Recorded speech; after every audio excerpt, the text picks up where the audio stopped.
हरे कृष्णा। अर्जुन बोले, मयासुर, तुम मेरे द्वारा अपने को प्राण संकट से मुक्त हुआ मानते हो और इसीलिए कुछ करना चाहते हो। ऐसी दशा में मैं तुमसे कोई काम नहीं करा सकूंगा। दानव, साथ ही मैं ये भी नहीं चाहता कि तुम्हारा ये संकल्प व्यर्थ हो। इसलिए तुम भगवान श्री कृष्ण का कोई कार्य कर दो। इससे मेरे प्रति तुम्हारा कर्तव्य पूर्ण हो जाएगा। भरत श्रेष्ठ, तब मायासुर ने भगवान श्री कृष्ण से काम बताने का अनुरोध किया।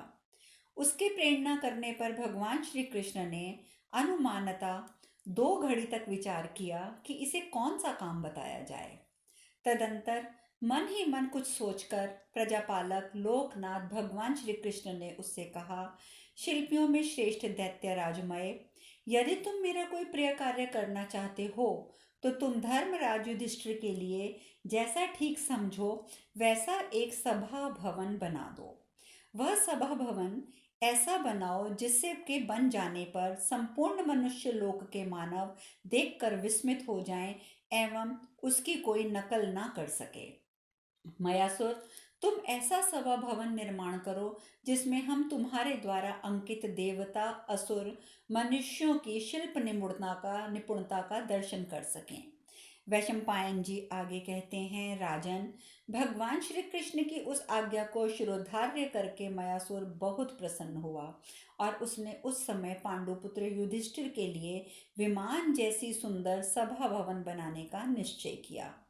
तत्पश्चात भगवान श्री कृष्ण और अर्जुन ने धर्मराज युधिष्ठिर से ये सब बातें बताकर मयासुर को उनसे मिलवाया। भरत, राजा युधिष्ठिर ने उस समय मयासुर का यथा योग्य सत्कार किया और मयासुर ने भी बड़े आदर के साथ उनका वह सत्कार ग्रहण किया। जन्मेजय, दैत्यराज मय ने उस समय वहां पांडवों को दैत्यों के अद्भुत चरित्र सुनाए। कुछ दिनों तक वहां आराम से रहकर दैत्यों के विश्वकर्मा मयासुर ने सोच विचार कर महात्मा पांडवों के लिए सभा भवन बनाने की तैयारी की। उसने कुंती पुत्रों तथा महात्मा श्री कृष्ण की रुचि के अनुसार सभा भवन बनाने का निश्चय किया। किसी पवित्र तिथि को शुभ मुहूर्त में मंगल अनुष्ठान, स्वास्थ्य वाचन आदि करके महातेजस्वी और महापराक्रमी माई ने हजारों श्रेष्ठ ब्राह्मणों को खीर खिलाकर तृप्त किया और उन्हें अनेक प्रकार का धन दान दिया। इसके बाद उसने सभा भवन बनाने के लिए समस्त ऋतुओं के गुणों से संपन्न दिव्य रूप वाली मनोरम सब ओर से 10,000 हाथ की अर्थात 10,000 हाथ चौड़ी और 10,000 हाथ लंबी धरती नपवाई। इस प्रकार सभा स्थान निर्णय विषयक पहला अध्याय पूर्ण हुआ।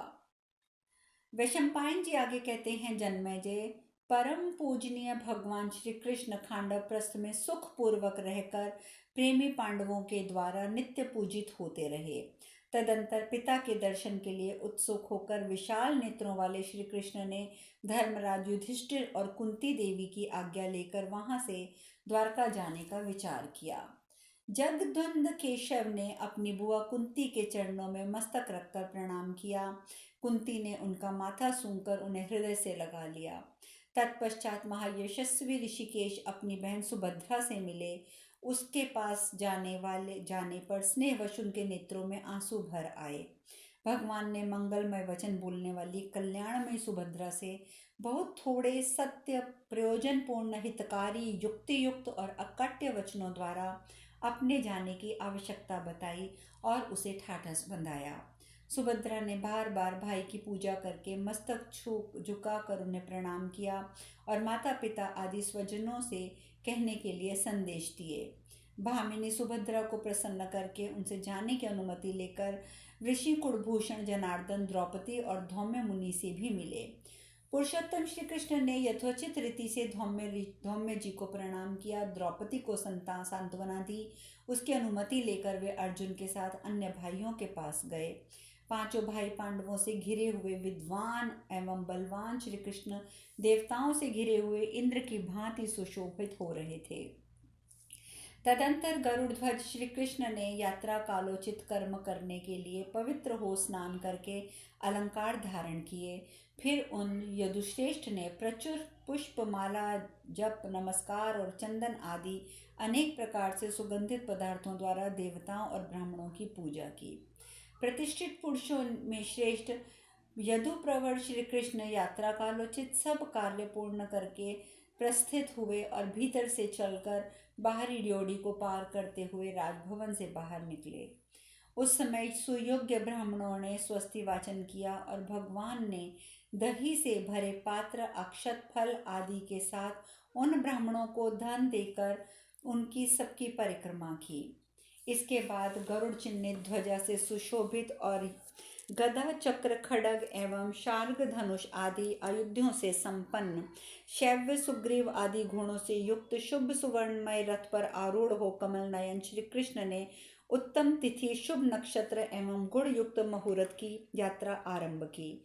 उस समय श्री कृष्ण का रथ हाँकने के वाले सारथियों में श्रेष्ठ दारुक को हटाकर उसके स्थान में राजा युधिष्ठिर प्रेम पूर्वक भगवान के साथ जाकर रथ पर जा बैठे। कुरुराज युधिष्ठिर ने घोड़ों की बागडोर स्वयं अपने हाथ में ले ली। फिर महाभाव अर्जुन भी रथ पर बैठ गए। सुवर्णमय दंड से विभूषित श्वेत चंवर और व्यजन लेकर दाहिनी ओर से उनके ऊपर ढुलाने लगे। इस प्रकार नकुल, सहदेव, बलवान भीमसेन भी ऋत्विजों और पूर्ववासियों के साथ भगवान श्री कृष्ण के पीछे पीछे चल रहे थे।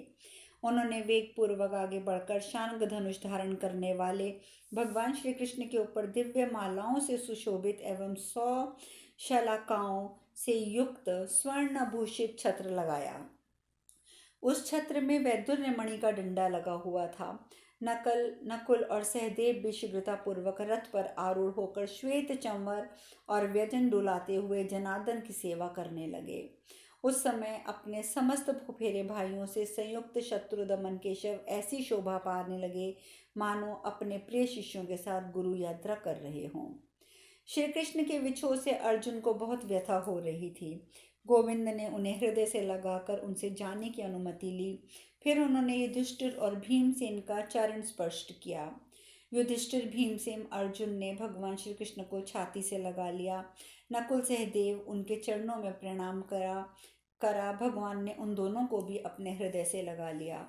भरत, शत्रु, विजय श्री कृष्ण ने 2 कोस दूर चले जाने पर युधिष्ठिर से जाने की अनुमति ले अनुरोध किया कि अब आप लोग लौट जाइए। तदंतर धर्मज्ञ गोविंद ने प्रणाम करके सबसे आज्ञा ली। फिर पांडु कुमार धर्मराज युधिष्ठिर ने यादव श्रेष्ठ कमल नयन केशव को दोनों हाथों से उठाकर उनका मस्तक सूंघा और जाओ कहकर उन्हें जाने की आज्ञा दे दी। तत्पश्चात उनके साथ पुनः आने का निश्चित वादा करके भगवान मधुसूदन पैदल आए हुए नागरिकों सहित पांडवों को बड़ी कठिनाई से लौटाते हुए प्रसन्नतापूर्वक द्वारकापुरी की ओर चले गए, मानो इंद्र अमरावती की ओर जा रहे हों। जब तक वे दिखाई दिए तब तक पांडव उनके नेत्रों द्वारा उनका अनुसरण करते रहे। अत्यंत प्रेम के कारण उनका मन श्री कृष्ण के साथ ही चला गया था। अभी केशव के दर्शन से पांडवों का मन तृप्त नहीं हुआ था। तभी नयनाभिराम भगवान श्री कृष्ण सहसा अदृश्य हो गए। पांडवों की श्री कृष्ण विषय कामना अधूरी ही रह गई। उन सबका मन भगवान गोविंद के साथ ही चला गया। अब वे पुरुष श्रेष्ठ पांडव मार्ग से लौटकर तुरंत अपने नगर की ओर चल पड़े। उधर श्री कृष्ण भी रथ से शीघ्र द्वारिका जा पहुंचे। सात्वक वंशी वीर सात्विक भगवान श्री कृष्ण के पीछे बैठकर यात्रा कर रहे थे तथा सारथी दारुक आगे थे।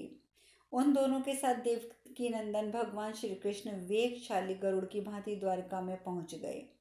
वैशंपायन जी आगे कहते हैं, जन्मेजय, अपनी मर्यादा से च्युत न होने वाले धर्मराज युधिष्ठिर भाइयों सहित मार्ग से लौटकर सुहृदयों के साथ अपने श्रेष्ठ नगर के भीतर प्रविष्ट हुए।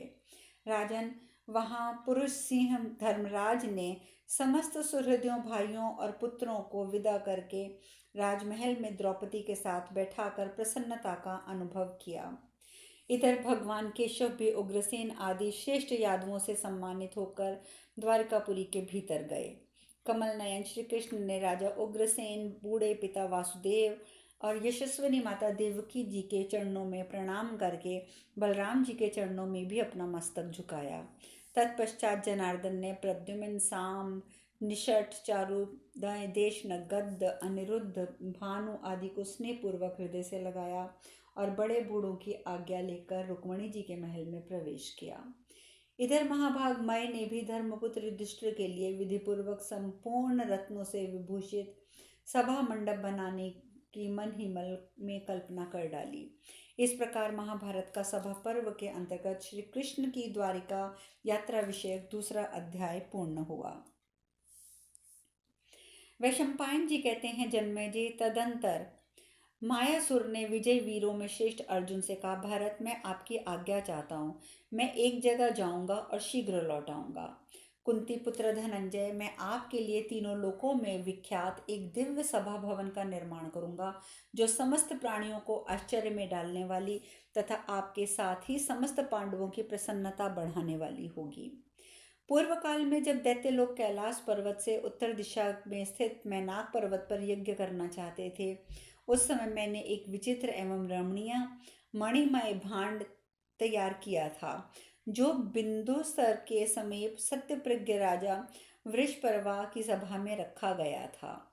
भारत, यदि अब तक वह वहीं होगा तो मैं उसे लेकर पुनः लौट आऊंगा और फिर उसी से पांडुनंदन युधिष्ठिर के यश को बढ़ाने वाली सभा का निर्माण करूंगा, जो सब प्रकार के रत्नों से विभूषित, विचित्र एवं मन को आहार प्रदान करने वाली होगी।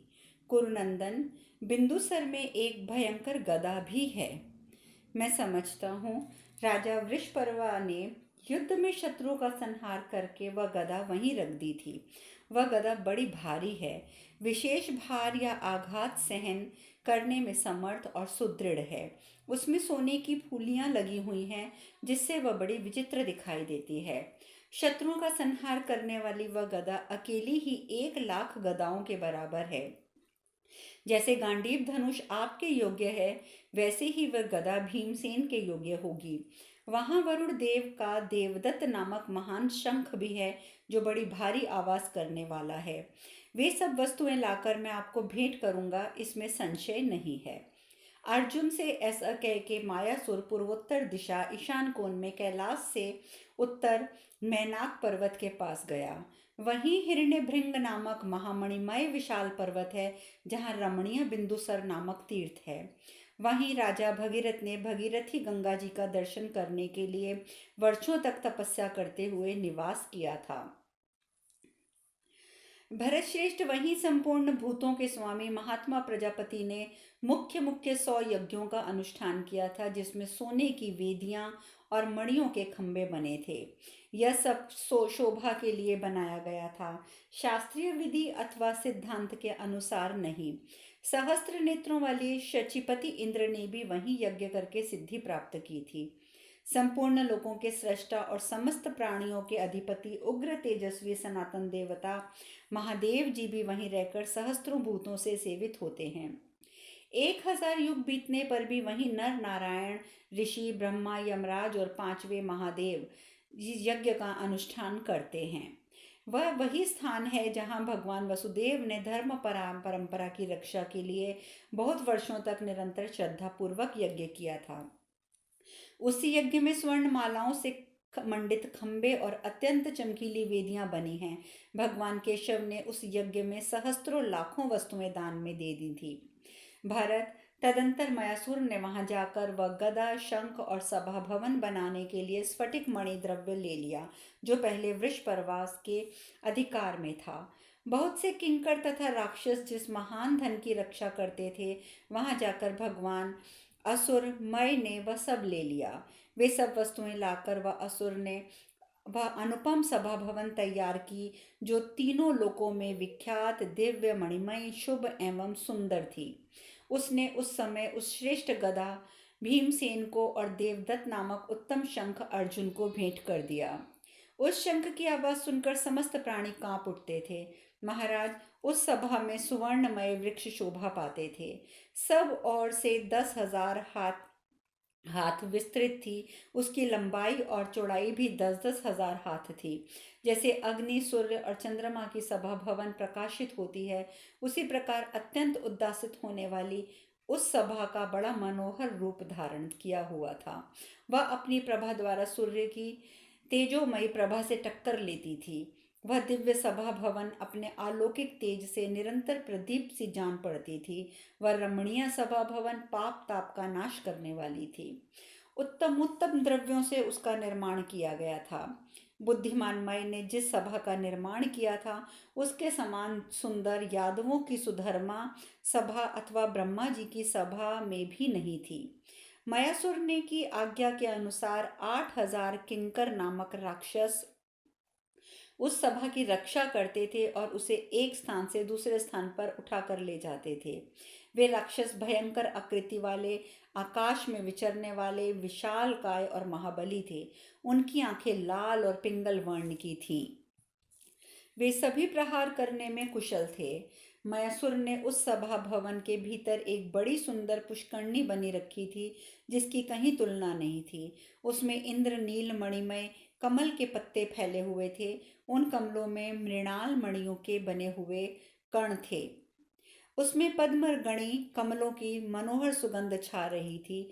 अनेक प्रकार के पक्षी उसमें रहते थे। उसमें पंकर रहित स्वच्छ जल भरा हुआ था। वह देखने में बहुत सुंदर थी।